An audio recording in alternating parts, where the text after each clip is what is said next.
ఎగవేతల కాంగ్రెస్ బాకీ కార్డును సిద్దిపేట నియోజకవర్గ బీఆర్ఎస్ నేతలు ప్రజల్లోకి బలంగా తీసుకెళ్తున్నారు. మాజీ మంత్రి హరీష్ రావు సూచన మేరకు హస్తం పార్టీ మోసాలను అందరికీ వివరిస్తున్నారు.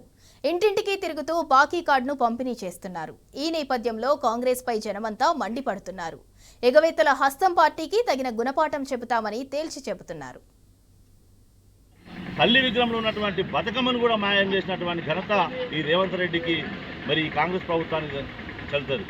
అంటే తెలంగాణ అస్తిత్వాన్ని కూడా మరి కోల్పోయే విధంగా రేవంత్ రెడ్డి ఇలా ఆంధ్ర పాలకుల చేతిలో కీలుబొమ్మై ఈ రోజున తెలంగాణకు అన్యాయం చేస్తూ ఉన్నాడు.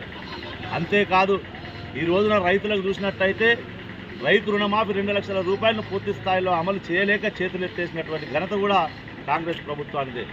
రైతు బంధు కూడా మరి గతంలో కేసీఆర్ 12,000 ఇస్తే నేను 10,000 రూపాయలు ఇస్తే నేను 15,000 ఇస్తా అని చెప్పి సంవత్సరానికి 2 సార్లు 7,500 చొప్పున ఎకరానికి 2 సార్లు ఇస్తా అని చెప్పి ఈ రోజున 12,000కే పరిమితమై అది కూడా కౌలు రైతులకు ఇస్తా అని అవి కూడా ఎగ్గొట్టి ఈ రోజున రైతుల నోట్లో మట్టుకొట్టినటువంటి సందర్భం.